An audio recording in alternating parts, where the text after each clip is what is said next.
Great. Hi, everyone. Thank you for coming to RCV Maryland's 2025 virtual legislative briefing. We've got 6 bills that we're going to talk to you about today.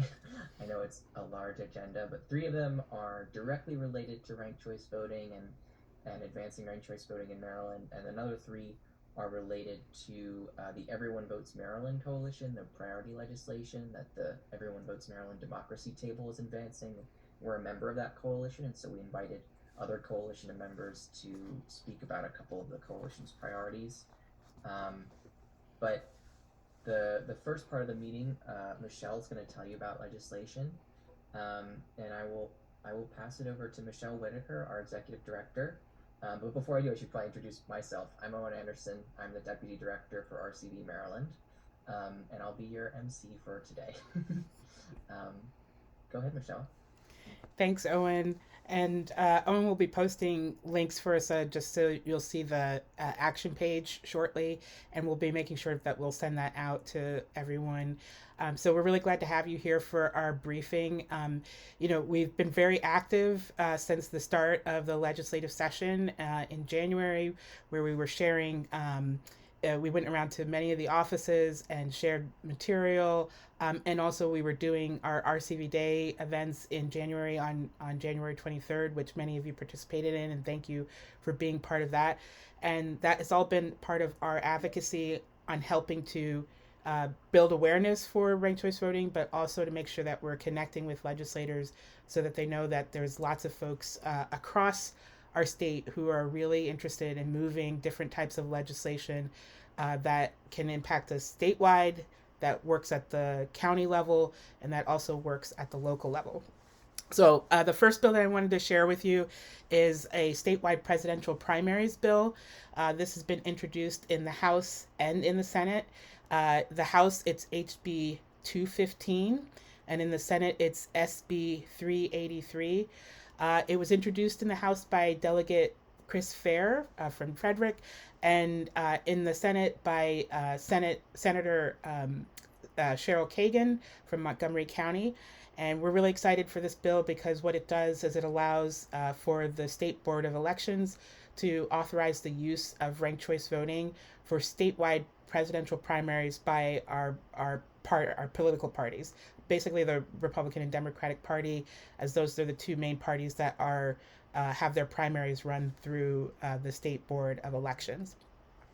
So that bill, it's fairly simple. It authorizes the use of ranked choice voting, and then the parties can also use, based on how they're using ranked choice voting, determine if they have to do any special allocation of delegates. And I'll just briefly say that for the Republican Party, it is pretty straightforward. It's a winner take all. So whoever wins the primary wins the delegates for the nominee. For the Democratic Party, they do have a minimum threshold of how many votes that you would be allowed to receive a percentage of the delegates. And even with our legislation and using ranked choice voting, you can still follow that more of that proportional system of giving out delegates to various winners who reach a certain threshold of 15 or 20%, whatever they say, of the total vote. So we're really excited that it does expand those opportunities for the parties to not only use ranked choice voting, but also to comply with their state party rules that they may have. And just some context, there are other jurisdictions that are using ranked choice voting for their statewide primaries and have used it in the past. And so, this is not something new. This is something that has been used in 5 or 6 other jurisdictions across the United States. And we're capable, RCV Maryland is capable, the Maryland election equipment is capable of using RCV, both scanning the ballots and putting the data together. So that's the quick overview on HB 215 and SB 383. And I'll just pause here because we're going to just pause quickly if there's any questions that folks have on bills, and you can feel free to put them in the chat. If not, we'll move on to the next one. But, keep your questions coming, put them in the chat. Owen will be keeping an eye on it, and if there's a question that comes up, we can do this. So in HB 215 did have a hearing, and that was on January 28th. SB 383 in the Senate is having its hearing on February 26th. And so we have the action alerts available for which has language for you to be able to send a message to um, the Senate committee that is hearing this on the 26th. And so we encourage you to do that. And you can also message the House for any further information. But we'll just double check if there's any other questions. And one other thing, I'll jump in here. While folks may be typing their questions, you can also raise your hand if you have a question that you want to ask us. But what Michelle was talking about is we have a page on our website that just went live that you can use to. There's just buttons where you can click on to quickly contact your lawmakers to let them know that you support ranked choice voting, and you can ask them to support specific legislation that would make RCV possible.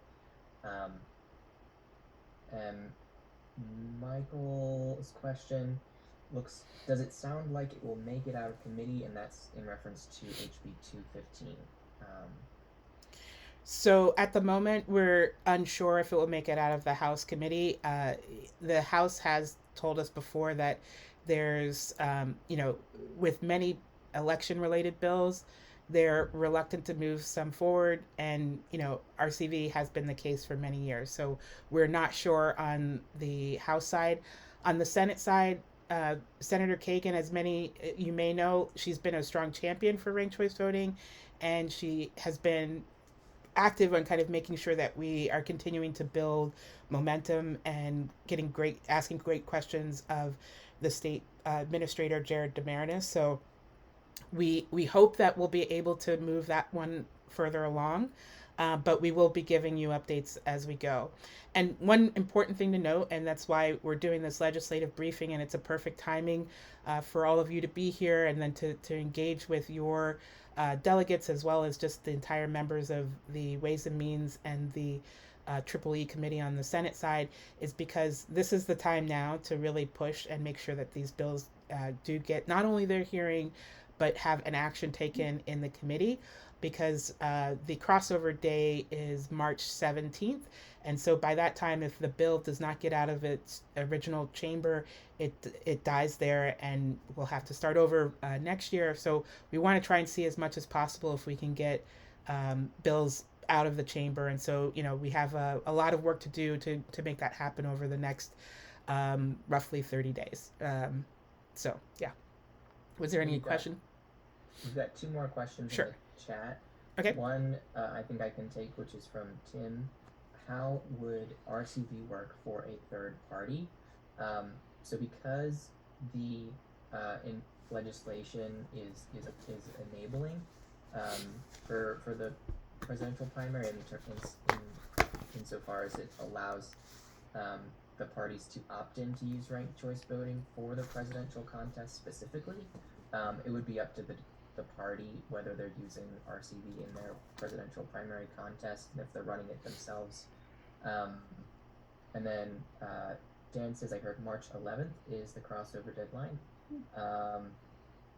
And then another question from GP Smith, where does Jared come down on RCV? We'll note that Jared is a nonpartisan official, but he has been, very helpful in terms of answering questions and really is an expert on where our current election system, the strengths and weaknesses of it, and has been able to really give accurate answers to committee members about the state's readiness for RCV. Yes. Let's see. And thank you for those who are putting in the date and correcting that. So March 11th, not the 17th, but the 11th is the date that we need is the crossover day. So again, still there's a lot of immediacy in terms of how we move these forward. And as Owen pointed out, oh yes. Sorry, I just want to clarify. So technically it is March 17th for chamber passage. Yeah. But the reality is, March 11th is probably a more accurate date because that's the crossover date for committee bills to Yeah. pass out. Yes. Um, so yes, but I was just the general deadline. If you know, like, well, one, if it's not out of committee, but if it's not out of the chamber by the 17th, it's not going anywhere. So Sorry, those are, I didn't yeah, mean to confuse yeah. people. I apologize. I just want to clarify that. Thank you. And then just the final comment on with Jared, like he's been really helpful, and we're grateful to have Jared in his position because he's a very responsive and accessible state administrator. And I'll just say overall, state administrators want to be able to run elections, and they would prefer as little possible change as possible from year to year, from election to election, because they are running elections all the time. We might be like, oh well, the last big election was the last year, right? They're getting ready for special elections in Prince George's County that they have to support. They're getting ready for municipal elections, which they might be helping to support cities if they're involved with those. And they're also doing their preparation for the 2026 elections, where we'll have our counties across the state as well as our statewide elections that are happening. So they're in election mode all the time. They're preparing for an election, and so anytime you're introducing something new, it is something that requires them to figure out how they fit that into the process, which is why we're happy both with the bills that we're introducing for the statewide presidential primaries, as well as the other bills that I'll talk about in a second, that really help give also a runway for this. So the statewide presidential primaries, we would want to implement this for 2028. What gives us, if it was to pass out now, we have enough time to really kind of go through the process. There might be some additional procurement that the state does. There's lots of things that can happen around this bill. So we want to give our election administrators the time that they need to do this, as well as the time that we want to have as advocates to work in the community to build out, support, do the awareness, help with candidate and voter engagement, all of that. So I'm going to move along, but we'll keep an eye on the questions, and Owen, just let me know if there's something that I need to answer right away. But the next one is for a local bill for Montgomery County. It's HB 1094, which would allow for Montgomery County to be able to implement either ranked choice voting or approval voting for local elections only. This is a bill that's been introduced many times. As someone who is from Montgomery County, I've been the strong supporter of this bill, and I know there's other folks who have been a strong supporter. And what I'll just say is this bill has the full backing of the Montgomery County delegation. It has the support of the Montgomery County Council. It has the support of our Everyone Votes Maryland coalition, who has been active on these issues. So we're really happy about that. And so we're again pushing for the Ways and Means Committee to move this out. This is just getting a hearing. It was just introduced on the House side because it's local bills are primarily introduced on the House side and then would be moved over to the next chamber. So this was introduced by Delegate Kaufman, Aaron Kaufman from D18. And, we are just really supportive of this one, and we encourage everyone to, even if you're not from Montgomery County, to weigh in and show your support for this bill and to let the committee know that this is an important bill. And for any of our coalition partners and organizations, we do have a sign-on letter, and we've had several groups that have already signed on, and elected officials. If you are interested in signing on to that with your organization, please let us know. And Owen, if you can put the link to the form for folks so that they can see that. I'll pause there if there's any questions that people have on HB 1094, which is the enabling legislation for Montgomery County.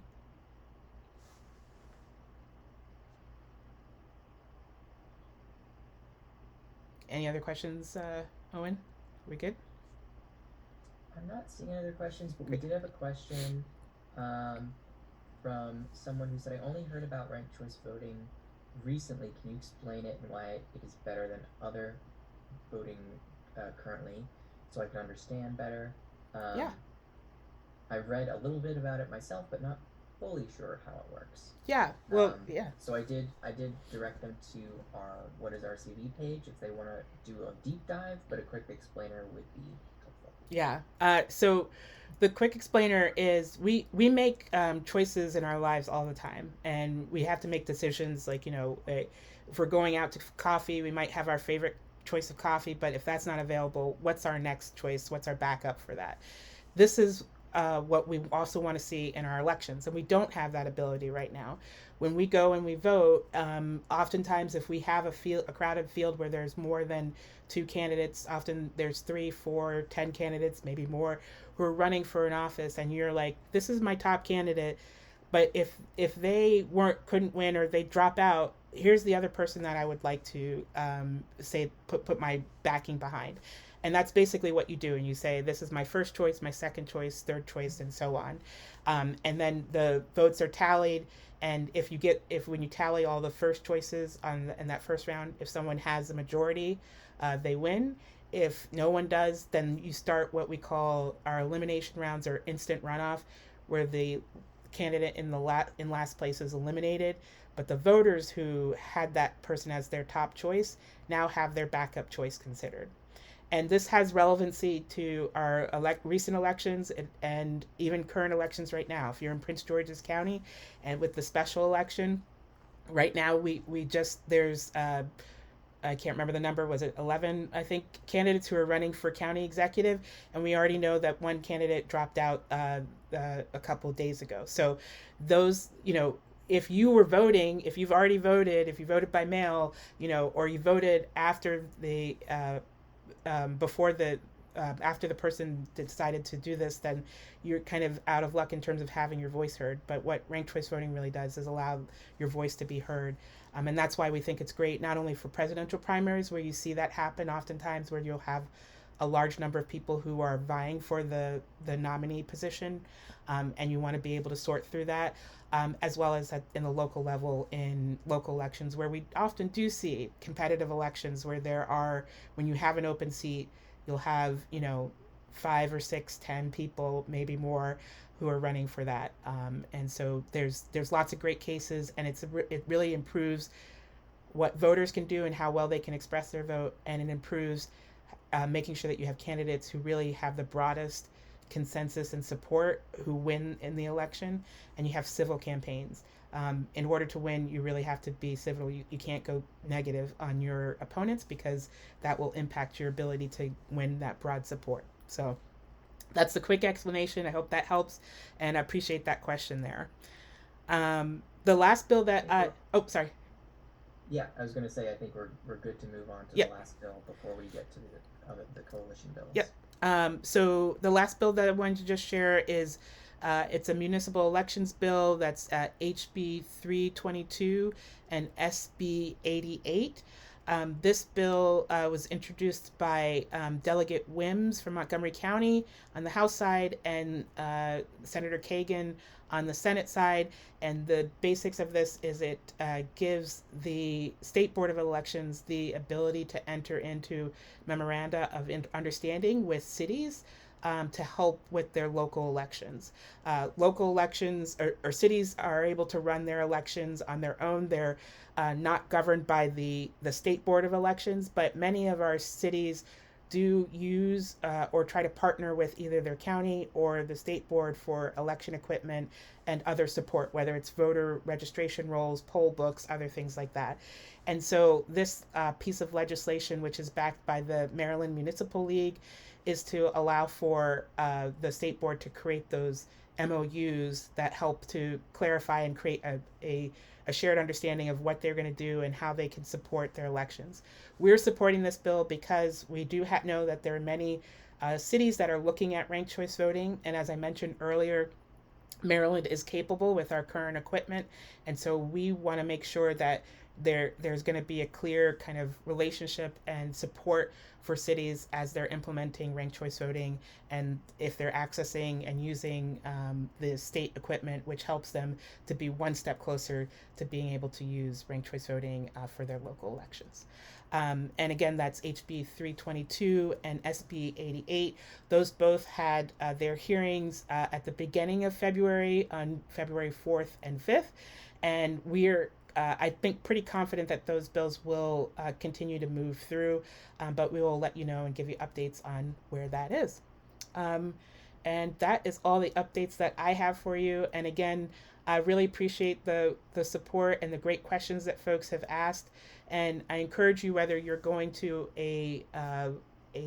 visit Annapolis for one of the lobby days through one of our partners or just on your own, to encourage you to take a moment to share about ranked choice voting as well, and the ranked choice voting bills and legislation that we're supporting as an organization.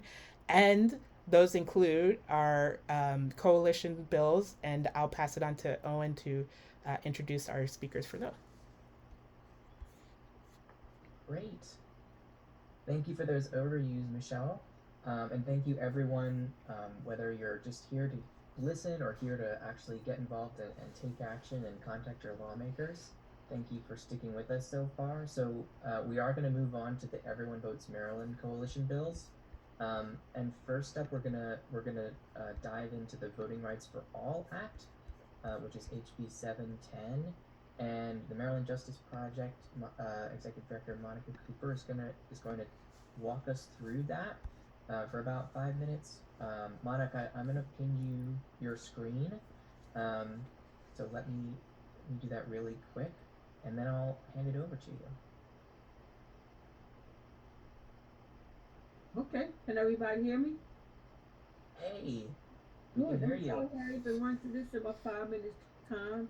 This is House Bill 710, and a quick synopsis is the purpose of requiring the state board of elections to provide a certain voter hotline for incarcerated individuals, altering the circumstances under which an individual is not qualified to be a registered voter, for the purpose of allowing individuals convicted of a felony and serving a court-ordered sentence of imprisonment for the conviction to register to vote, and generally relating to a voting hotline and voting eligibility for incarcerated individuals. And I'm going to read something that's directly from our fact sheet that I sent to Owen, and it's a whole list of things, but I want you guys to hear this. Voter exclusion is particularly acute for black residents in Maryland due to their disproportionate incarceration for felony convictions. While 30% of the state's population is black, 72% of prison population is black. This means in Maryland, black residents are more than 5 times as likely as white residents to be in prison. So what we are trying to address is a long-standing history of the disenfranchisement of African American votes. At one point, they said you can vote if you can count all the jelly beans in this jar. And then they said, well, you can vote if you can name all 52 of the states. But what they came up with was once you have become a felon, you lose your right to vote, and that was intentional. So as a result, in places like Florida, where the voting population that's formerly incarcerated is somewhere around 2 million. And what happened in Florida was the formerly incarcerated people earned their right to vote, and then there was somebody that turned it over. In many municipalities and in states and cities, formerly incarcerated people could change the tide of most elections. But the effort to disenfranchise that group has been an all-out assault, if you will. But this bill would allow people who are incarcerated, because we made strides. We passed HB 222 that would allow people who have a misdemeanor to vote and people who are in pre-trial to vote. So what we want to do is we just want to expand that, because during elections, people who are incarcerated have what we call proxy voters. When I'm talking to my mother on the phone, and I know that there's a Maryland governor or a Maryland representative that is considering spending money on reentry, that's considering programming, that's considering drug treatment, that's considering all these things for incarcerated people, that is to their interest. So even though the incarcerated person might not be able to actually vote, their family members are voting for them. Their husbands, their wives, their children are voting for them. So it just allows them to actually have their voice because they are looking at this budget just like everybody else. They are looking at what's happening on the federal level just like everybody else. Because when it comes to cutting the budget and when it comes to not handing out resources, most likely it's that population that's going to suffer the most. So the drug treatment programs that they're now getting, it's gone. All of the things that they need for family unification, help with foster care system when people get locked up and they have their kids, all of that money would be gone. So they have just as much an interest in what's happening as everybody else. And I think that that's what people don't, excuse me guys, I think that's what people don't consider is that of the 16,000 people in Maryland's prisons, all 16,000 of them are watching just as much news as we are. They are watching just as much as happening on the federal level and on the state level. And believe me, they have opinions and they should have a right to vote. Because if the things that's happening impact anybody, it's them. And I will give you this example because my time is probably running short. I was incarcerated from 1995 until 2007. And during the Y2K whole hoorah and what's going to happen and how it's going to happen and the panic that was in people who were incarcerated, we were seeing all types of stuff on the news. It's like, oh, if the computers go down, then the cells are going to be locked because everything is ran by computers. Everything. If there is a glitch in a computer, then I wouldn't be able to get out of my cell. And all of the officers, we was like, man, they're just gonna run out of here. They're gonna just leave us for dead. But that is just one impactful incident that could have affected the entire nation, the entire country. Imagine if the whole grid went down. Imagine people in prison cells that can't get out. Imagine if I'm a correctional officer, would I be thinking about the people who are in the cell or would I be thinking about my family and trying to get through my family in the event of a Katrina? Katrina happened and people died in prison. Katrina happened and there was so many inmates that died because they did not have a plan. They did not know how to evacuate these people. So even when it comes to FEMA, when it comes to emergencies, when it comes to anything that happens in this nation, in the country, in the city, in the state, the people who are behind bars have an interest in that. And they should be able to vote according to their interests as well. And it doesn't even matter about party lines. I shared the story in a recent testimony that I wanted to tell my grandmother so bad to vote for this Republican guy, Bob Ehrlich. But I said they will kick me out the damn family if I asked them to cross party lines. And I wanted to so bad. And the reason why I wanted to is because Robert Ehrlich, the Republican, had talked about spending money on programming in prisons. And he actually did it. Out of all of the people who was running for the gubernatorial race at that time, he was the one person who said that he would not allow RCA and all these other companies to privatize prisons. Private prisons are horrible. And he was one of those ones that said, we will not allow the privatization of Maryland prisons. So naturally, me, an incarcerated woman, was like, shit, we need this guy in office. But lo and behold, I didn't tell my grandmother. I didn't tell her to vote for him. She's in that party, and I say, man, I wouldn't be able to come home to Thanksgiving. But anywho, I could go through a million instances where the people who are incarcerated really should have the right to vote, everybody, regardless of how long you're there, because it matters. They have a voice like everybody else. And I think folks would be surprised of the rationale that they would bring to this whole process. it's a voice that people don't tap into. I wish you guys had the pleasure. Well, I'm formerly incarcerated. You had the pleasure of talking to me with my hat on that I got from New Jersey. But I wish that people would be able to entertain that population more. You really would be surprised at the various views that you get and the various interests that you get. But all of it leads back to the ballot box. The food we eat, whether it's the Food and Drug Administration, whether it's our aging parents. Because if I'm incarcerated, I got a grandmother, I got a mother, I got a daughter. Everything that we do always leads back to the ballot box. I don't care what it is. Everything that happens in this nation always starts at the ballot box in legislation. So I guess that's it. But I wish I had a lot of time. I could tell you guys some stories, bro. I ain't kidding, Well, bro. thank you, Monica, for joining us today Yeah. and telling us about HB 710, and being part of Everyone Votes Maryland coalition, and sort of telling us, like, why this specific bill matters and who it could really benefit, um, and their voting rights. So thank you again.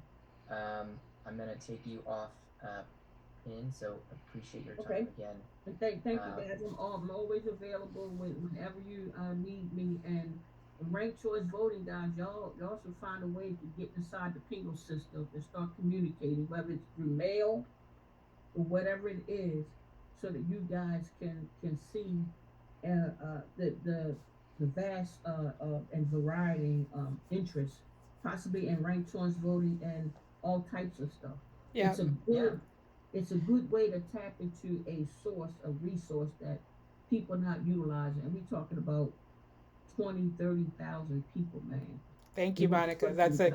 That's a great suggestion, and we will take you up on that offer to figure out to partner with you more on what we can do, and really do appreciate that. I know Owen is getting ready to tee up Nikki for to share about our other priorities, and want to just reiterate that we're part of the Everyone Votes coalition because we need to be part of and at the seat of the democracy table conversations that we're having about a lot of different issues, and they are connected because having our voices heard means that we are going to be impactful on issues that we don't even realize, and that's whether it's making sure that our incarcerated individuals have voting rights, or on issues whether we're talking about disability access, or things that I know are close to people's heart, how we make sure that there is fair representation and how we have folks get appointed to offices. So I know Nikki's going to talk about those two, so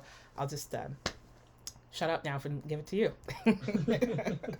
Yeah, so thank you, Nikki, for being here. Everyone, we're lucky to be hearing from Nikki Tyree, who is the Executive Director of Legal Women Voters in Maryland. And Nikki is here to tell us about two other major priorities for the Everyone Votes Maryland Coalition. So Nikki, I know you've got your work cut out for you, so I'll just let you start.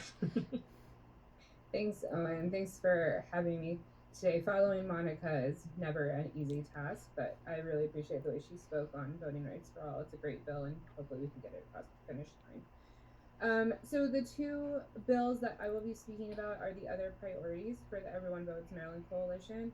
The Everyone Votes Maryland Coalition is a group of several groups. So RCV Maryland is in there, Common Cause, ACLU, the League, obviously.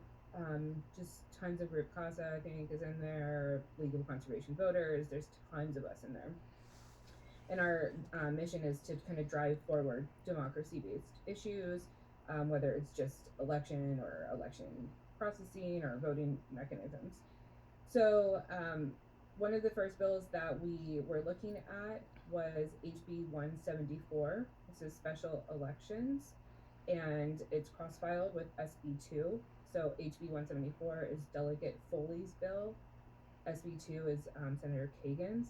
These have already been heard in their respective chambers. They were heard earlier this month. And there is some technical stuff in there that I'm not going to get into too much, but basically what it would do is right now under the current system, let's say that Michelle is a sitting senator and Owen is a sitting delegate. Michelle resigns her seat for whatever reason. And then typically what would happen is Owen would be elected by his county's central committee to fill her seat, and then they would elect somebody else, typically a party insider or friend of that central committee, to take the delegate seat. What this bill is aiming to do is to put in some guardrails that would say within 2 years of that seat being appointed, that person has to run for office. So typically, our senators and delegates only run every 4 years. If somebody is appointed, that could come up in 2 years. So it's not an immediate election system, but this is what is referred to as the compromised bill. So they would go under some type of voting process instead of serving a full 4-term year, which so many of them do. Right now, special elections would solve kind of a huge representation problem, which is that a lot of voters in Maryland are being cut out of the process. So when you look at our entire legislature, about 1/3 of them have been appointed. Montgomery County has 41% of its elected officials, or state representatives appointed. So, for example, I have board members who live in a particular district. 3 out of 4 people have been appointed and have not had to run as a new candidate in that senator and delegate. So special elections is kind of just aimed to address that problem. As of right now, we're really confident that this is going to pass. We've gotten some pretty good word back from leadership that this is the year. It's been going on for at least 5 or 6 years, but hopefully this really is the year to push it across the finish line. So that one's up. And then the next priority bill that we have is the Voting Rights Act for Maryland. So most of you or all of you are aware that there is the Voting Rights Act at the federal level. That would be the famous 1965 Voting Rights Act. But unfortunately, it is slowly being gutted by the Supreme Court. So we have lost preclearance and then something else. But we are trying at the state level to solidify and codify some of the bigger aspects of the VRA at the federal level so that at least we are protected. There is a section at the federal level right now that mandates that you have to provide election material in a second language if the population of that district hits a certain threshold. So right now that would be Montgomery County. In Maryland, we don't have any state laws that say you have to operate elections in this second language. If you hit this, we have been relying on the federal, and if that gets overturned, with a disclaimer, I don't think that Jared is going to go off the walls and stop running elections in second languages, but he wouldn't be mandated to anymore. So one of the bills that we are working on so the Voting Rights Act is a package. It's not just one straight bill.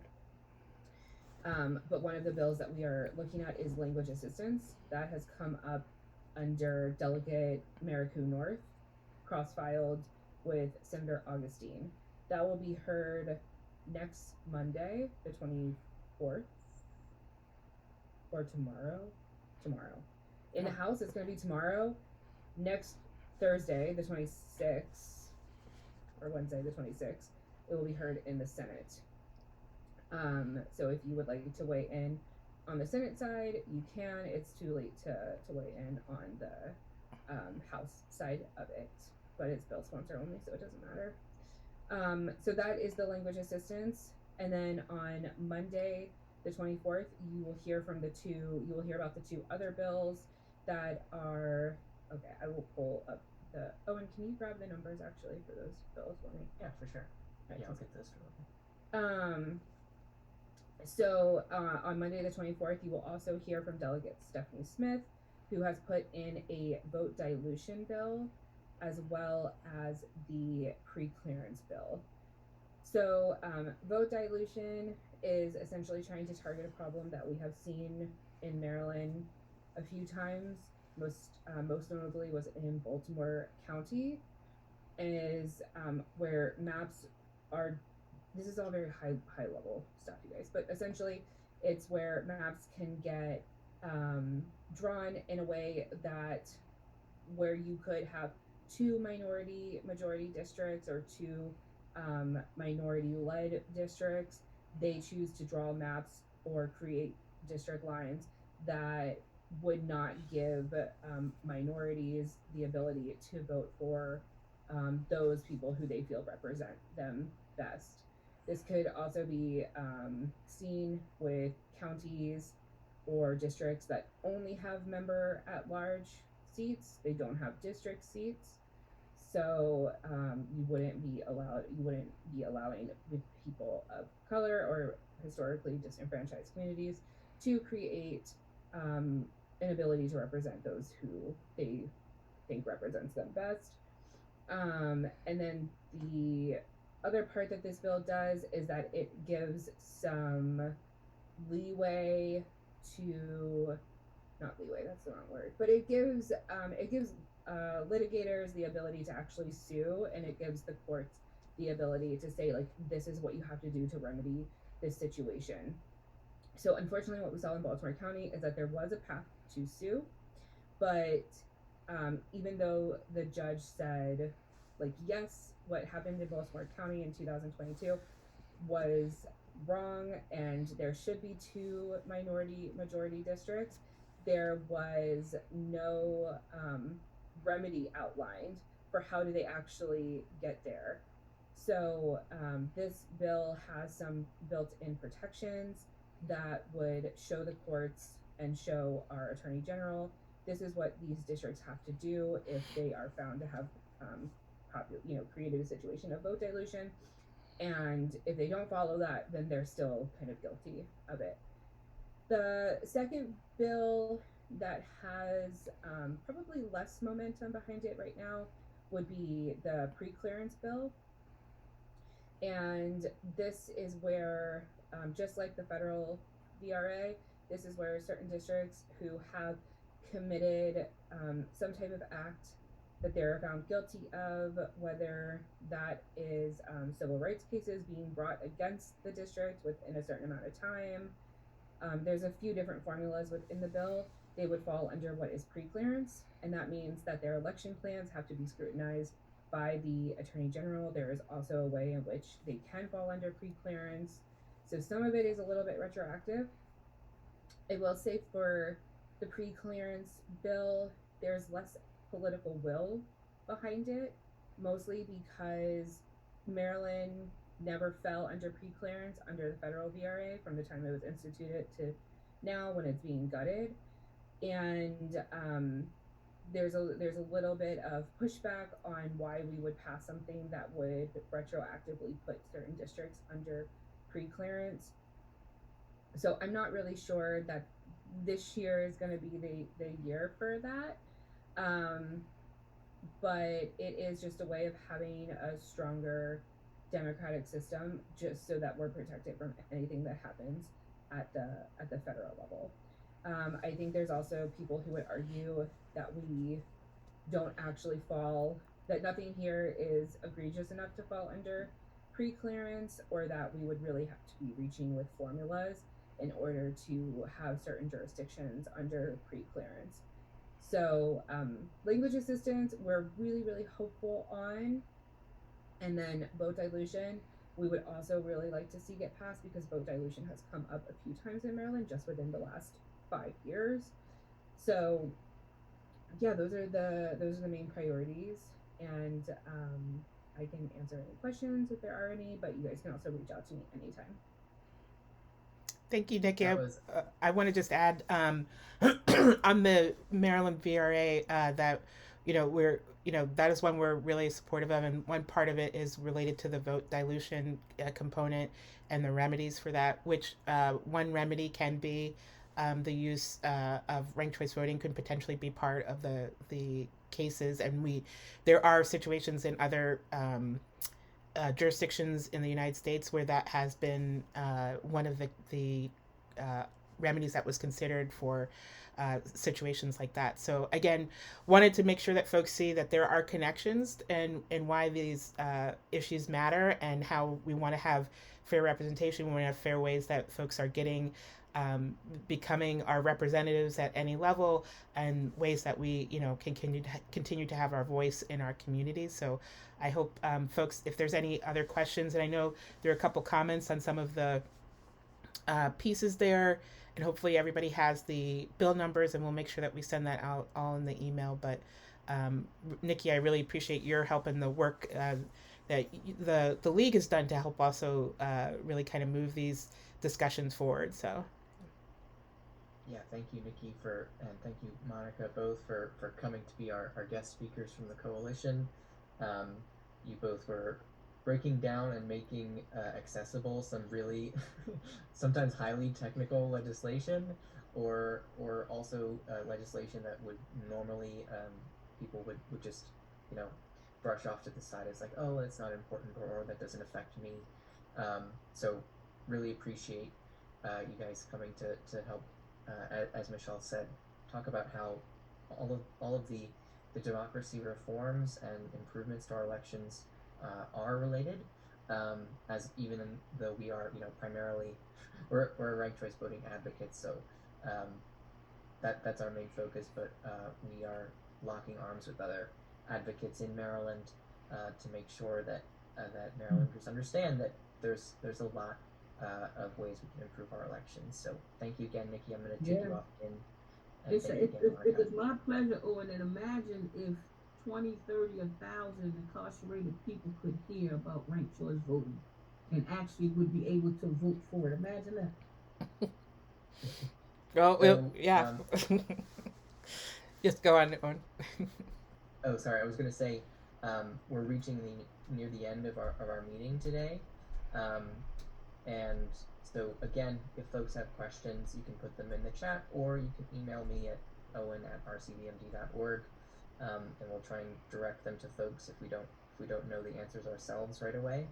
And then the last thing I will lift up again is that we do have an action page where you can contact your lawmakers about RCV legislation, and I'm going to put that link in the chat one last time, but we'll also be blasting it out on our email list, of course, to make sure that you all get it. And if you're not on our email list, I highly recommend you sign up for our latest updates.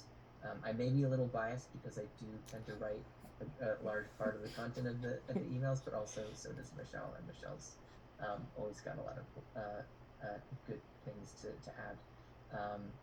Thank you, Edward. So yes, please feel free to go to that action page for RCV related legislation, and thanks again to our Everyone Votes Maryland coalition members, and everyone here that has turned out today. We really appreciate it, and whatever actions you're able to take, whether it's donating to one of our orgs, contacting lawmakers on a bill, submitting testimony, it really all does matter and does help us. And so we do want to respect time, so we're going to make sure that we are ending shortly. But I want to just highlight that again, the work that we're trying to do is at all levels. So what we can do statewide, what we can do within our counties, and what we can do within our municipalities. And we've got folks who are working at a ground level in our municipalities with our focus cities. And we'll be doing more updates in the near future once the legislative session is done on some of the activities that we have in our cities that is going to be really exciting. And would love for you to also stay in contact with us, because we'll be doing some socials around the state and kind of sending out information about that as we get those all confirmed and have the dates ready. So there's other ways for you to experience ranked choice voting, get to meet other folks who are working in the space, learn more about the opportunities for you to get involved at the local level. And so we really want you to be engaged. And if this is your first time coming here, and as someone said, like, just learning about ranked choice voting, we're so glad to have you here. And we want to connect with you more and have more conversations to see how we can, help you both understand what ranked choice voting is, but also get other people excited.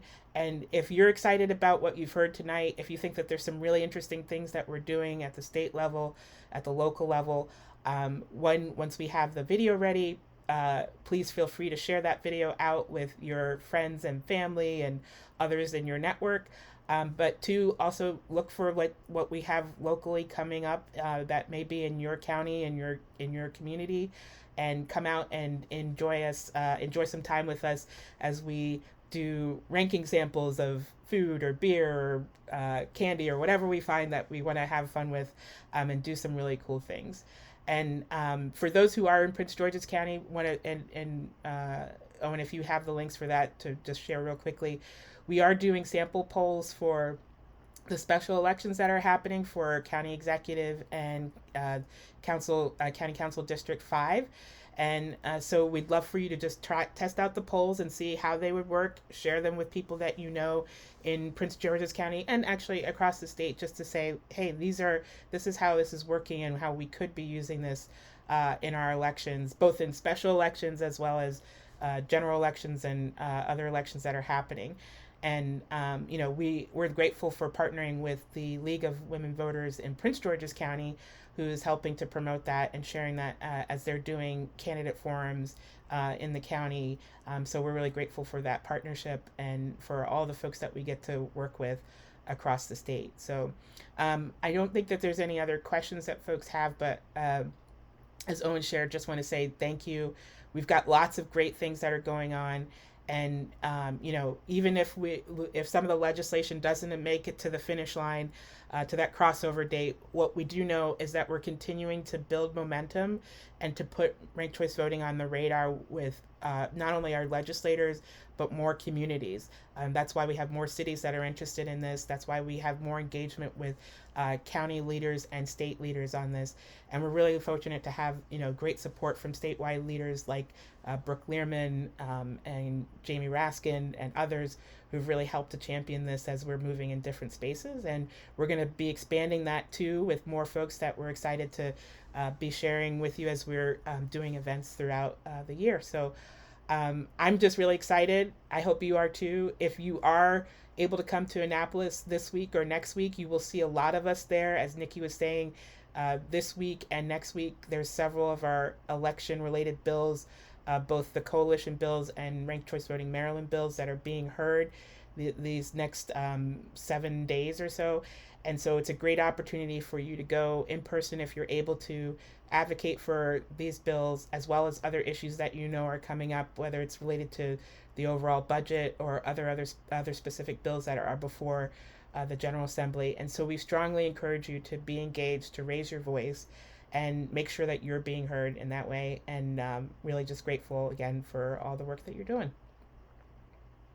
Are there any other questions or last minute comments? I don't think we have any other questions. So folks, if you have a question, feel free to stay on. I know that Michelle and I will be on, but otherwise we hope you enjoy your evening, and thanks again for coming out. All right. Appreciate y'all. Have a good night. Have a good night. You too.